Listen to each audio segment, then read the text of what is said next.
आप तमाम देखने और सुनने वालों को फिरदौस यूट्यूब चैनल की जानिब से अस्सलामु अलैकुम।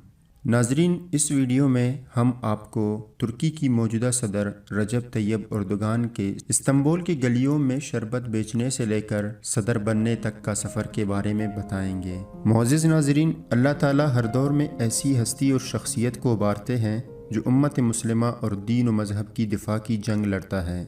हमारे दीनी किताबों का भी यही खुलासा है कि अल्लाह ताला गैरतमंद और शुजात रखने और करने वाले को पसंद करते हैं, हमेशा मुश्किलात में इसका साथ भी देते हैं। हमारे मौजूदा दौर के इस निडर बेबाक, बहादुर और अजीम शख्सियत लीडर जो वाहिद तन तनहा दुनिया की सिलेबी, तागूती और दज्जाली लश्कर के खूनखारों की आंखों में आंखें डालकर मुकाबला कर रहा है, वो है रजब तैयब एर्दोगान, तुर्की का सदर है। रजब तैयब एर्दोगान या तुर्किश रेसेप्ट एर्दोगान कहते हैं, एक तुर्क सियासतदान, इस्तांबुल के साबिक नाज़िम, जमहूरिया तुर्की के साबिक वज़ीर आज़म और 12वीं मुंतखब सदर हैं।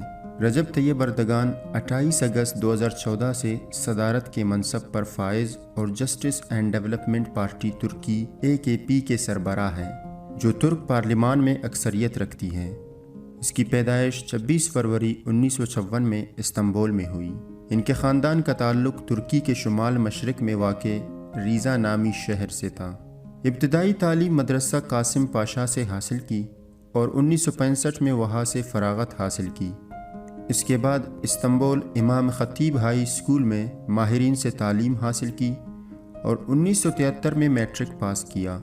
इसी तरह दीगर इजाफ़ी मज़ामीन का इम्तिहान पास करने के बाद अयूब हाई स्कूल से डिप्लोमा की सनद हासिल की। इसके बाद मरमरा यूनिवर्सिटी के कॉमर्स इकनॉमिक्स के शोबा में दाखिला लिया और 1981 में बिज़नेस एडमिनिस्ट्रेशन की डिग्री हासिल की।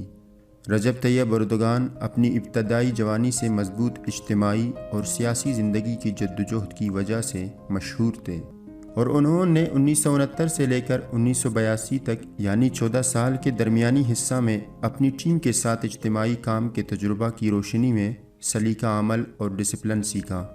चूँकि वो एक वसीउ नज़र और रोशन फ़िक्र जवान थे और पुख्ता यकीन था कि अपने मुल्क मिल्लत का बड़ा फ़ायदा इसमें है कि वो सियासी ज़िंदगी में कदम रखे। चुनांचे बड़े धूमधाम और मुतहर्रिक सूरत में सियासी ज़िंदगी में दाखिल हुए।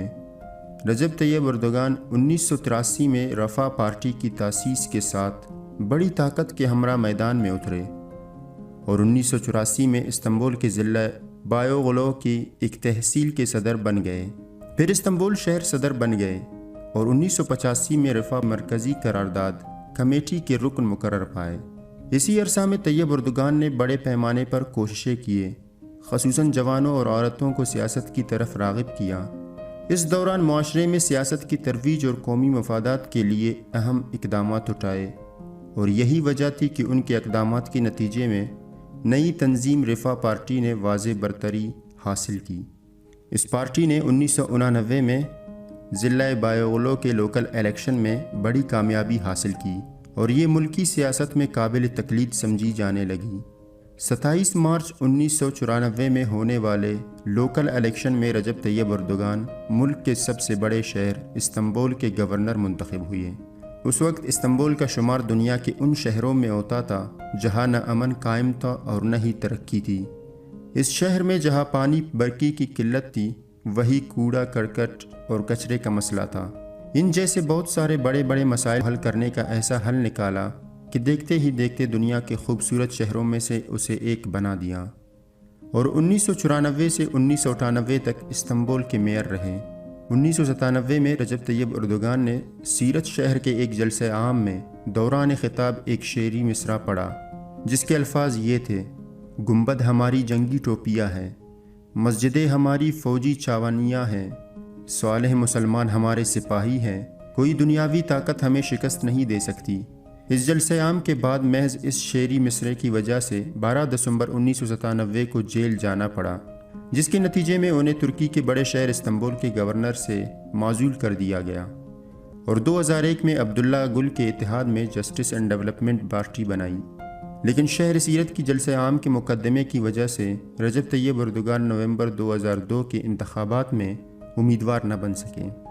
کیونکہ اس کی اہلیت کے بارے میں اسی مقدمے کی روشنی میں عدالتی حکم آیا تھا، اور پھر جب اس معاملے میں قانونی ترامیم ہوئے تو انتخابی رکاوٹیں دور ہوئے، جس کے بعد 9 مارچ 2003 کو جب رجب طیب اردوغان نے اسی سیرت شہر سے پارلیمانی امیدوار کے لیے انتخابات لڑا تو 85% ووٹ حاصل کیے، جس کی بدولت وہ 22ویں الیکشن میں سیرت شہر سے رکن پارلیمنٹ منتخب ہوئے اور 2003 کے الیکشن میں وزیر اعظم بنائے گئے۔ 2014 میں ترکی کے تاریخ میں پہلی مرتبہ صدارتی انتخابات ہوئے۔ اس سے پہلے پارلیمانی افراد کو یہ حق تھا کہ وہ ملک کے صدر کا انتخاب کرے، اور اس سے پہلے ترکی کے صدارتی انتخابات میں کامیابی حاصل کی، اور اگست 2014 کو ترکی کی قوم نے اپنے ووٹوں سے پہلی مرتبہ رجب طیب اردوغان کو جمہوریہ ترکی کا صدر منتخب کر لیا، اور 16 اپریل 2017 کو ترکی کے تاریخی ریفرنڈم انتخابات میں 51.41% ووٹ حاصل کرتے ہوئے اپنی زندگی کی ایک اور بڑی کامیابی حاصل کی۔ رجب طیب اردوغان کو جامعہ سینٹ جانز، گرنے امریکن جامعہ، جامعہ فاتحہ، جامعہ مالتپا، جامعہ استنبول اور جامعہ حلب کی جانب سے ڈاکٹریٹ کی اعزازی سند سے بھی نوازا گیا ہے۔ فروری 2004 میں جنوبی کوریا کے دارالحکومت سیول اور فروری 2009 میں ایران کے دارالحکومت تہران نے رجب اردوغان کو اعزازی شہریت سے بھی نوازا۔ اکتوبر 2009 میں دورہ پاکستان کے موقع پر رجب طیب اردوغان کو پاکستان کا اعلیٰ ترین شہری اعزاز نشان پاکستان سے نوازا گیا۔ یہاں سے ترکی اور پاکستان کے تعلقات اور مضبوط ہوئے، اور آج بھی ترکی اور پاکستان ایک جان دو قالب ہیں۔ سن 2008 میں غزہ پٹی پر اسرائیل کے حملے کے بعد رجب طیب اردوغان کے زیر قیادت ترک حکومت نے اپنے قدیم حلیف اسرائیل کے خلاف سخت رد عمل کا اظہار کیا اور اس پر سخت احتجاج کیا۔ ترکی کا احتجاج یہی نہیں رکا بلکہ اس حملے کے فوری بعد ڈاؤس عالمی اقتصادی فورم میں ترک رجب طیب اردوغان کی جانب سے اسرائیلی صدر کے ساتھ دو ٹوک اور برملا اسرائیلی جرائم کی تفصیلات بیان کرنے کے بعد ڈاؤس فورم کے اجلاس کے کنوینر کی جانب سے انہیں وقت نہ دینے پر رجب طیب اردوغان نے فورم کے اجلاس کا بائیکاٹ کیا اور فوری طور پر وہاں سے لوٹ گئے۔ اس واقعہ نے انہیں عرب اور عالم اسلام میں ہیرو بنا دیا، اور ترکی پہنچنے پر فرزندان ترکی نے اپنے ہیرو سرپرست کا نہایت شاندار استقبال کیا۔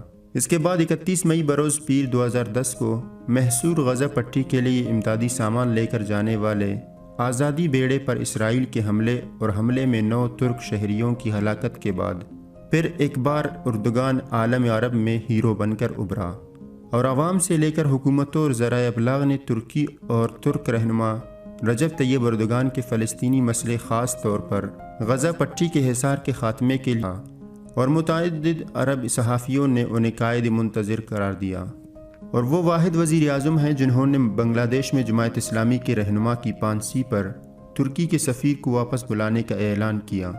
15 جولائی 2016 کی شب فوج کے ایک دڑے نے اچانک ہی ملک میں مارشل لا کی نفاذ کا اعلان کر دیا، لیکن بغاوت کی اس سازش کو ترک عوام نے سڑکوں پر نکل کر ٹینکوں کے آگے لیٹ کر ناکام بنا دیا، اور یہ ثابت کیا کہ اصل حکمران وہ ہے جو لوگوں کے دلوں پر حکومت کرے۔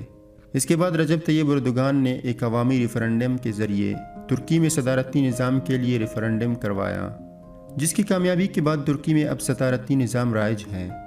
رجب طیب اردوغان اسلام پسند ہے، بعض ذرائع کے مطابق حافظ قرآن بھی ہے۔ وہ خلیفہ عبدالمجید ثانی کو اپنا آئیڈیل مانتے ہیں، اور اردوغان دنیا میں جہاں کہیں بھی مسلمانوں پر ظلم ہو رہا ہو اس کے خلاف آواز بلند کرتے ہیں۔